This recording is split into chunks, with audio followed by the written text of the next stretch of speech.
Capítulo 40. A consagração do tabernáculo. Então falou Javé a Moisés, orientando: No primeiro dia do primeiro mês, levantarás a habitação do Senhor, a tenda do encontro. Colocarás nela a arca da aliança do testemunho, e a protegerás com o véu, a cortina sagrada à frente da arca. Trarás a mesa e arrumarás sobre ela todos os seus devidos elementos.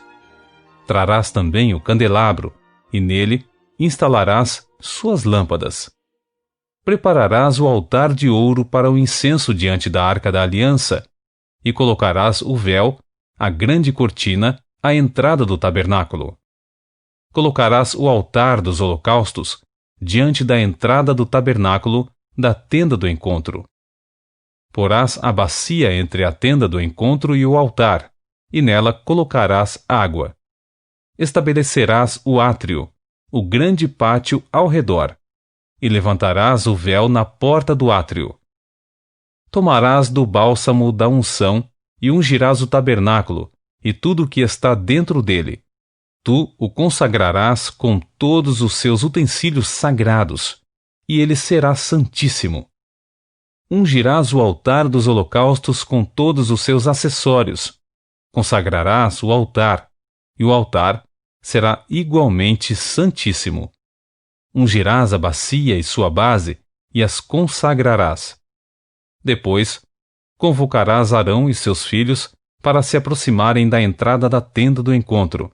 Tu os lavarás com água e vestirás Arão com as vestimentas sagradas. Tu o ungirás e o consagrarás para que possa servir plenamente como sacerdote. A seus filhos, tu os convocarás a fim de que se aproximem, e os vestirás com as túnicas santas. Tu os ungirás, como ungiste o pai deles, para que também possam exercer plenamente o ministério do serviço sacerdotal. Isso se fará para que a unção deles lhes confira um sacerdócio perene, geração após geração. Moisés realizou tudo em conformidade com o que o Senhor lhe havia ordenado.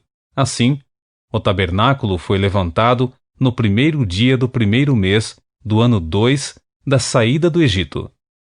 Moisés armou o tabernáculo, colocou as bases em seus lugares, armou as molduras, colocou as vigas e levantou as colunas. Em seguida, estendeu a tenda sobre o tabernáculo e colocou a cobertura especial sobre ela, exatamente como o Senhor havia orientado. Tomou as tábuas de pedra com os mandamentos gravados e depositou-as na arca da aliança. Instalou nela os varais para transporte e colocou sobre ela a tampa, o propiciatório. Depois, transportou a arca para dentro do tabernáculo e pendurou a cortina do véu a fim de proteger o acesso à arca da aliança. Tudo em conformidade com a vontade expressa do Senhor. Moisés colocou a mesa na tenda do encontro, no lado norte do tabernáculo, do lado de fora da cortina do véu, e sobre ela dispôs, em ordem, os pães da presença, diante do Senhor, como o Senhor havia orientado.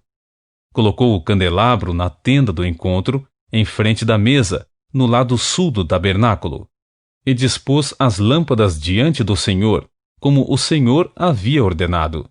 Moisés também colocou o altar de ouro na tenda do encontro, diante da cortina do véu, e em cima dele queimou o incenso de perfume exclusivo, tudo conforme o Senhor tinha orientado Moisés.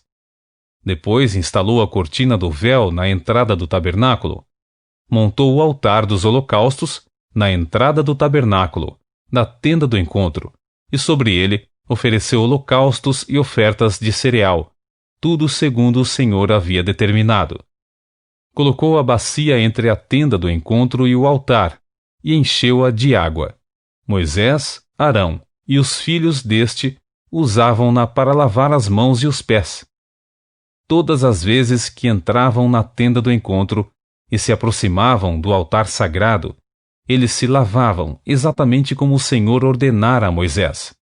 Finalmente, Moisés construiu o átrio, o grande pátio, ao redor do tabernáculo, e colocou a cortina do véu à entrada desse átrio, e assim Moisés concluiu toda a obra. A glória de Javé guia Israel. Então a nuvem cobriu a tenda do encontro, e a glória de Javé encheu todas as dependências do tabernáculo. Moisés nem conseguia entrar na tenda do encontro, porquanto a nuvem pairava sobre ela, e a glória do Senhor enchia plenamente o tabernáculo. Todas as vezes que a nuvem se erguia sobre o tabernáculo, os filhos de Israel entendiam que era o momento de seguir viagem. Contudo, se a nuvem não se levantava, da mesma maneira, eles não se punham em marcha até que a nuvem se erguesse. Pois, de dia, a nuvem de Javé ficava sobre o tabernáculo, e de noite podia-se observar fogo dentro dela, e isso à vista de toda a nação de Israel, durante todas as etapas de sua peregrinação.